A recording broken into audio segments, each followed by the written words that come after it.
I've lived next to Vera Quinton for 3 years, and she never spoke more than 5 words to me until the night she slipped that note under my door. Now I understand why she keeps every curtain drawn and why her backyard light hasn't worked since 2019. My name is Bethany Carver, and what I'm about to tell you happened just 3 weeks ago in our home in Millbrook, Connecticut. I'm 34 years old, I work from home as a marketing consultant, and I used to think I was pretty rational. My husband Griffin is a night shift nurse at Millbrook General. He's 36, 6'2", and has this distinctive deep voice that our 8-year-old daughter Piper loves to imitate when she's playing dress up in his scrubs. That voice almost got us killed. When I heard Griffin calling my name from our backyard at 11:42 p.m. on a Tuesday night, every instinct told me to run downstairs and let him in. He sounded tired, maybe a little frustrated, exactly like he does when he's been dealing with difficult patients all night. The way he said, "Bethany, honey, I forgot my keys," was so perfectly Griffin that my hand was already reaching for the deadbolt. Thank God I looked at our bed first, because Griffin was right there, sound asleep on his side of the mattress, his hospital badge still clipped to his scrubs, his arm thrown over my pillow the way he always sleeps when I stay up late watching Netflix. His phone was charging on the nightstand. His car keys were sitting in the ceramic bowl Piper made him for Father's Day. And the thing outside that sounded exactly like my husband was still knocking on our back door, still calling my name with his voice, still asking to be let inside. We moved to Millbrook 3 years ago when Piper was 5. After years of cramped apartment living in Hartford, the 4-bedroom colonial on Sycamore Street felt like a palace. The realtor couldn't stop gushing about the neighborhood, excellent schools, low crime rate, friendly neighbors who actually knew each other's names. She was right about everything, which made what happened later so much harder to believe. Our backyard stretches out about half an acre before it hits the tree line. Old-growth forest, the kind that's been there since before Connecticut was even a state. The previous owners had installed a powerful security light on the back of the house that illuminated the entire yard. Griffin loved it because he could see clearly when he came home from his night shifts at the hospital. I loved it because Piper could play outside after dinner in the fall when the days got shorter. Vera Quinton's property sits right next to ours, separated by a low wooden fence that's probably been there since the 70s. She's 72, widowed, and has lived in that house for 35 years. The first time we met her, she was out tending her roses, wearing a sun hat that looked like it came from another era, and gardening gloves that went up to her elbows despite the summer heat. "Welcome to the neighborhood," she'd said, barely looking up from her pruning. "Your daughter is lovely. Keep an eye on her." At the time, I thought she meant it the way everyone warns parents about keeping kids safe. Now I know she meant something very specific. Vera was odd, but every neighborhood has that one eccentric neighbor, right? She grew the most stunning roses I'd ever seen, these deep red blooms that looked almost black in certain light. Her front yard was immaculate, every blade of grass exactly the right height, every shrub trimmed to mathematical precision. But her backyard was different. She let it grow wild back there, and she'd installed motion sensors along her fence line, the kind that click on if a squirrel runs past. Except for one weird detail, her backyard light never worked. The fixture was there, mounted on her back porch, and I could even see the bulb inside the glass housing. But in 3 years, I'd never seen it turn on, not once. "Mrs. Quinton's afraid of the dark," Piper announced one day after accepting a butterscotch candy from Vera over the fence. "She told me she keeps lights on inside all night long." "Then why doesn't she fix her backyard light?" Griffin had asked, genuinely puzzled. He'd even offered to repair it for her once when he was fixing our gate. Vera had gone pale and actually stepped back from him. "That light stays broken," she'd said firmly. "Some things are better left in the dark." Griffin thought she was going senile. I thought she was just set in her ways. We joked about it sometimes during our morning coffee, making up increasingly ridiculous theories about why Vera Quinton refused to illuminate her backyard. Griffin's favorite was that she was running a secret moonshine operation.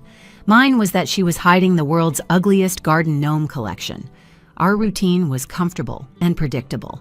Griffin worked 3 12-hour night shifts a week at Millbrook General, Tuesday, Thursday, and Saturday. He'd leave at 6:30 p.m. and return around 2:30 a.m., sometimes later if the ER was slammed. On his work nights, I had my routine down to a science. Dinner with Piper at 6, homework help until 7:30, bath time, then bed by 8:30. After that, the house was mine. I'd pour a glass of wine, catch up on work emails, and watch whatever shows Griffin claimed were too dramatic for his taste. Tuesday nights were my favorite. Something about the middle of the week felt safe and quiet. Our street would go silent by 10 p.m., porch lights clicking off one by one as our neighbors settled in for the night. Vera's house would stay lit up like a Christmas display, every window glowing warmly except for the back of her house, which remained stubbornly dark. The week before the note, I'd noticed Vera acting stranger than usual. She was in her garden before dawn, standing among her roses, but not gardening, just standing there facing our house. When I waved from the kitchen window, she didn't wave back. She just watched me for a moment, then walked inside. Maybe she's lonely, I told Griffin that night. Her husband's been gone for decades. No kids ever visit. She's made her choices, Griffin replied, practical as always. Some people prefer being alone. But looking back now, Vera wasn't choosing isolation. She was maintaining a perimeter, she was standing guard, and she'd been doing it for 35 years, waiting for someone to finally believe her warning. Tuesday, October 15th, started like any other night. Griffin left for his shift at 6:30, kissing Piper on the forehead and telling her to be good for mommy. She was in her unicorn pajamas, the ones with the rainbow mane, building a fortress out of couch cushions while I cleaned up dinner dishes. At 9:47 p.m., I heard scratching at the front door. Not knocking, but a deliberate scratching sound, like someone dragging their fingernails across the wood. I muted the TV and listened. The scratching stopped, followed by soft footsteps moving away from the door. When I checked the peephole, no one was there, but on the doormat sat a piece of aged yellow paper, folded once. I grabbed it quickly and locked the door behind me. The handwriting was shaky but deliberate, written in blue fountain pen. Dear Bethany, this is urgent. Do not turn on your backyard light after 11 p.m., no matter what you hear, no matter what you think you see. Your daughter's safety depends on this. I cannot explain more. Please trust me. V. Quinton. My first thought was that Vera was having some kind of episode. I called Griffin immediately, catching him between patients. Honey, she's 72 and lives alone, Griffin said, his voice tired but patient. Maybe she's sundowning? Elderly people sometimes get confused in the evenings. But she seemed fine yesterday, I protested. She was deadheading her roses at noon, totally normal. She even reminded me about the HOA meeting next week. Want me to come home? I can tell Susan I have a family emergency. No, it's fine, I said, looking at the note again. The writing was strange but steady, not the scrawl of someone confused. I'll check on her tomorrow morning. Probably for the best. Lock everything up tight and get some sleep. Love you. At 10:30 p.m., just as I was about to head upstairs, Piper appeared in the hallway, tears streaming down her face. Mommy, I had a scary dream, she sobbed, climbing into my lap on the couch. What did you dream about, baby? Someone was standing in the backyard. They looked like Daddy, but wrong somehow. Their arms were too long and their smile was broken. My skin erupted in goosebumps. It was just a nightmare, sweetheart. Daddy's at work helping sick people, remember? The wrong Daddy kept asking me to come outside and play. He said he had a surprise for me, but his voice sounded like it was coming from underwater. I carried Piper back to bed, checking her window locks twice and pulling her curtains tight. After she fell asleep, I went through the house systematically, checking every door, every window, even the basement bulkhead. Everything was secure. At 11:15 p.m., I heard our garbage cans tip over in the side yard. Raccoons were common in our neighborhood, always getting into trash. I walked to the kitchen, my hand automatically reaching for the backyard light switch. My fingers touched the plastic, and Vera's note flashed in my mind. I pulled my hand back. Through the kitchen window, darkness stretched across our yard like spilled ink, but there was movement near the fence line. Something tall walked along the perimeter, too upright for any animal we had in Connecticut. It moved wrong, like someone had taught it how to walk but hadn't explained the rhythm quite right. The figure stopped at our back gate. I heard the metal latch rattle. At 11:38 p.m., 3 measured knocks echoed from the back door, perfectly spaced, perfectly normal. Then 3 more. Bethany? Honey? It's me. Griffin's voice, clear and familiar. My heart jumped with relief before logic kicked in. Griffin never came home early without calling. Never. I forgot my keys. Can you let me in? The voice was perfect. Every inflection, every trace of his Boston accent that slipped out when he was tired. But Griffin's keys were upstairs. I'd seen them when I'd checked on Piper. Bethany? I can see you through the curtain. Come on, I'm exhausted. I backed away from the door, my bare feet silent on the kitchen tile. The curtain was closed. There was no gap, nothing to see through. I know you're in there. Your wine glass is on the counter. The TV is paused. Just open the door. The thing outside knew details it shouldn't know. My hands shook as I grabbed my phone from the counter, nearly knocking over the wine glass the voice had mentioned. It's cold out here, Beth. Really cold. Griffin never called me Beth.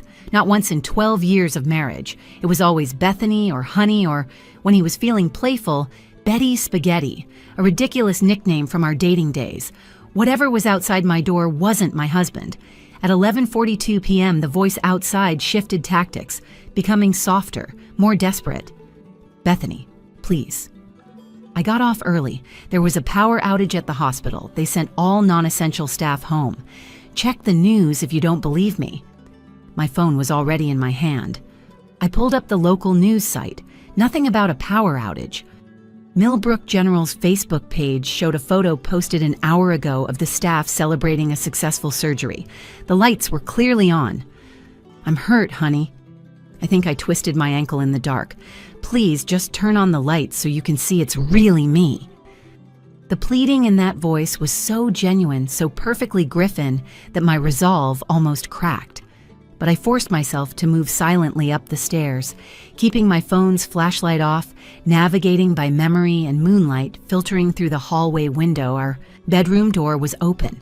Griffin was there, sprawled across the bed in his navy scrubs, sleeping deeply. His chest rose and fell steadily. His hospital ID badge caught the hallway light. Griffin Carver, RN, Emergency Department. His phone sat charging on his nightstand, the green light blinking with unread messages. I typed a text without sending it yet. Someone outside pretending to be you. Staying quiet. Don't turn on lights if you wake. The voice drifted up from below, now at the living room window. Piper had another nightmare. She's asking for you. She's out here with me. Pure terror flooded my system. I crept to Piper's room, cracking the door just enough to see inside. She was curled under her unicorn comforter, Mister. Patches the stuffed elephant clutched to her chest, breathing steadily. Safe. Inside. I hit send on the text to Griffin. His phone buzzed. He didn't stir. Back at our bedroom window, I peered through a gap in the blinds at the backyard below. The figure stood in the middle of our lawn, wearing Griffin's jacket, the Columbia one he kept in the garage for yard work. It stood perfectly still, arms at its sides, face tilted up toward our window.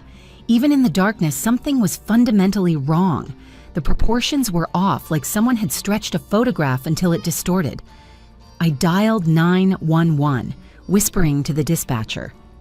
There's an intruder in my yard impersonating my husband's voice. My husband is asleep next to me. The intruder keeps asking me to open the door.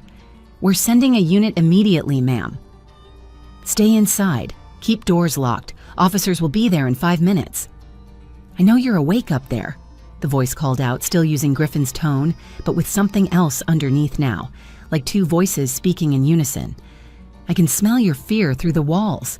It smells like copper pennies and spoiled milk. No human being would say that. Griffin definitely wouldn't say that. The thing moved closer to the house. Turn on the light, Bethany. I need you to see me.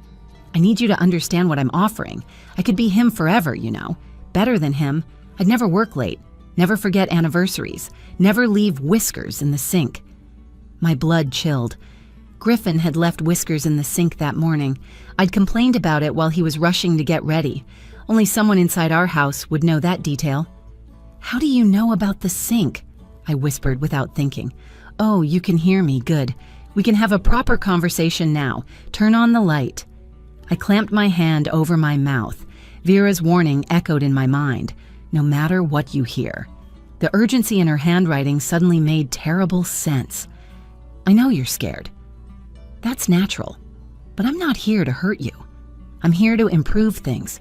Griffin works too much, doesn't he? Always tired, always stressed. I wouldn't be. The figure moved to the back door again, and I heard fingernails dragging across the wood, the same sound from the front door earlier. I've been watching you for weeks, learning your patterns. Tuesday nights, alone with your wine and your shows. You deserve better than loneliness. Turn on the light. Through the window, I saw it raise one impossibly long arm and knock again. But this time, the knock came from inside the wall, like it was somehow reaching through the exterior and tapping from within the house itself. Last chance, Bethany. Turn on the light, or I'll have to find another way in. There are so many ways into a house. Pipes, vents, cracks you don't even know exist. I'm trying to be polite, but my patience isn't infinite. Sirens wailed in the distance, growing closer. The sirens grew louder, and the thing in Griffin's jacket tilted its head at an angle that would have snapped a human neck. You called them. That was unwise, Bethany. Now I'll have to visit your neighbors instead. The Jeffreys have a new baby. Babies are so trusting. Rage flooded through my fear. I grabbed Griffin's shoulder, shaking him hard. Griffin, wake up, now! He jerked awake, confused and groggy. What? Bethany, what's wrong? Someone's outside pretending to be you. The police are coming. Stay quiet. His confusion shifted to alertness as the sirens reached our street. Red and blue lights flashed through our bedroom window. The thing in the backyard made a sound like radio static mixed with a scream, a noise that seemed to come from everywhere at once. That's when Vera's bedroom light blazed to life next door. The elderly woman stood at her window holding what looked like an ancient floodlight, the kind photographers used in the 1960s. She aimed it directly at our backyard, and suddenly the darkness was obliterated by harsh white light. What I saw in that light will haunt me forever. The thing wearing Griffin's jacket wasn't human. It had the general shape of a man, but its limbs were too long, joints bending in too many places. Its face was the worst part. It had tried to copy Griffin's features but gotten the proportions wrong, like a child's drawing brought to life. The eyes were solid black, too many of them clustered where eyes should be. The mouth opened sideways, revealing rows of teeth that belonged in no earthly creature. It shrieked and moved toward the tree line, not running but skittering, its body contorting in ways that made my stomach heave, spider-like, but wearing human clothes. The Columbia jacket tore as its limbs extended, leaving shreds of fabric caught on our fence. 2 police officers rounded the corner of our house, flashlights raised. Millbrook Police! Stop where you are! But the thing was already gone, vanished into the forest with inhuman speed. The officers stood stunned, their flashlights sweeping the empty yard. Griffin was at the window now, his face pale. What the hell was that? Vera appeared at our back door, which I opened with shaking hands. She looked exhausted but determined, still, clutching her floodlight like a weapon. Behind her stood the 2 officers, both young, both clearly shaken. May we come in? One officer asked. We need to understand what we just saw. We gathered in my kitchen, Vera placing an old leather journal on the table. Her hands trembled as she opened it. It's been coming here since 1987, she began, her voice steady despite her shaking hands. Maybe longer, but that's when I first encountered it.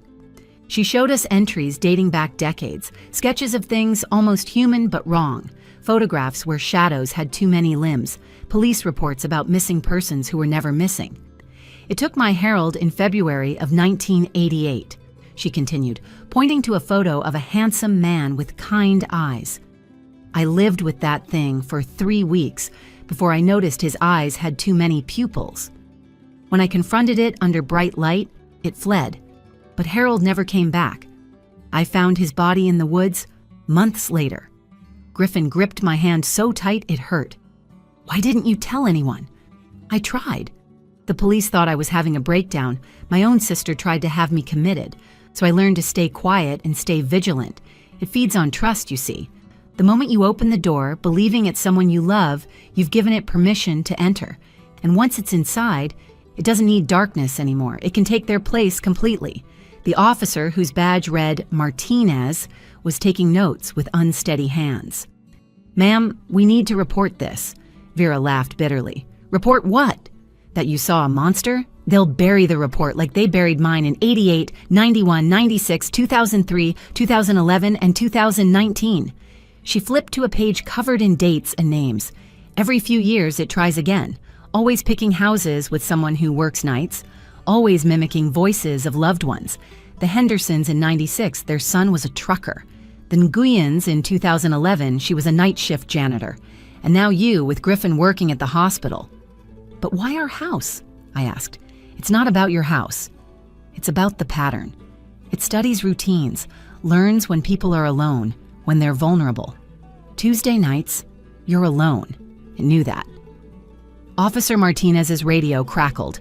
Unit 12, we've got another call on Maple Street. Woman reports her deceased mother knocking on her door. Vera closed her eyes. It's moving faster now. Getting bolder. The police found nothing in the woods that night. No tracks, no evidence, just Griffin's shredded jacket hanging from a branch 15 feet up in a pine tree. The official report listed it as attempted break-in, suspect fled scene. Officer Martinez pulled me aside before leaving and pressed his card into my hand. Call me directly if anything else happens. Some things don't belong in official reports.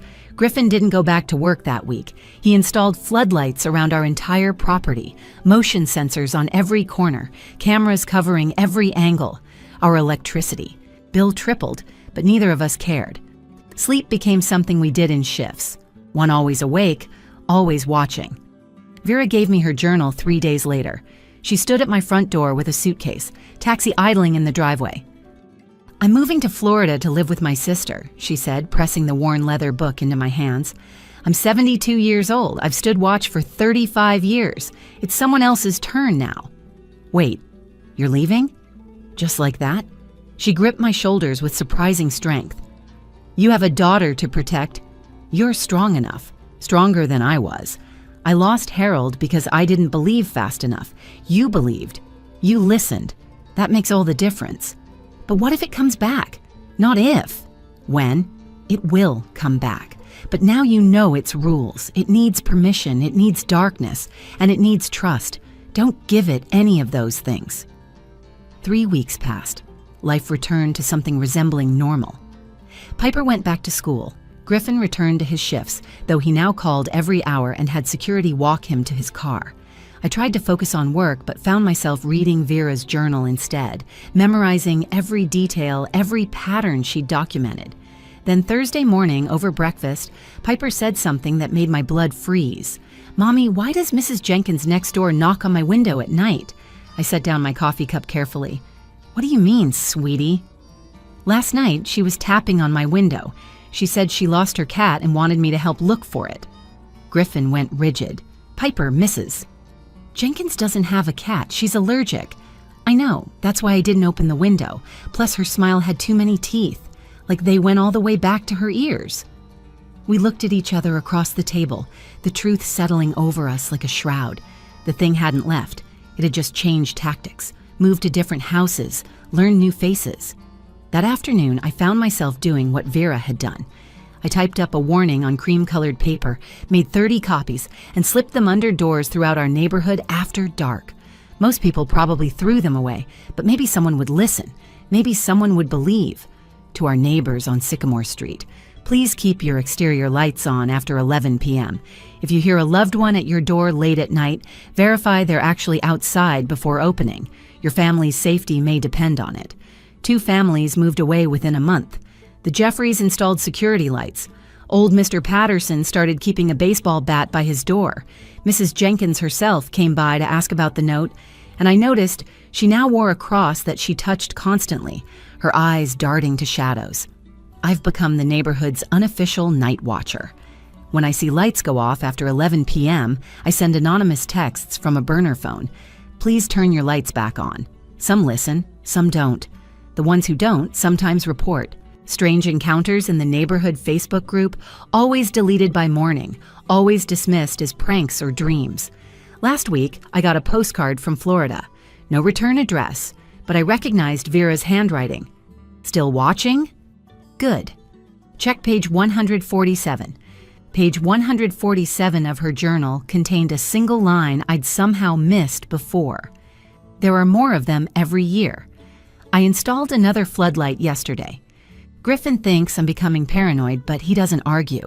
He's seen what I've seen. Piper now knows to never answer knocks after dark, never trust voices through doors, never believe someone asking to come inside at night, no matter who they sound like. Because here's what Vera knew, what I know now, what you need to know. They're not just in Millbrook. They're learning, spreading, adapting. Maybe they're in your town too, waiting for someone to work late, waiting for someone to be alone, waiting for that moment of trust when you open your door to a familiar voice. So check your locks. Keep your lights on. And if someone you love knocks on your door late at night, make absolutely certain they're supposed to be outside. Because once you let them in, they never leave. If this story disturbed you, good. Stay disturbed. Stay vigilant. Share this video with anyone who lives alone or works night shifts. Comment if you've experienced something similar in your neighborhood. And subscribe to this channel because these stories aren't just stories anymore. Some of them are warnings.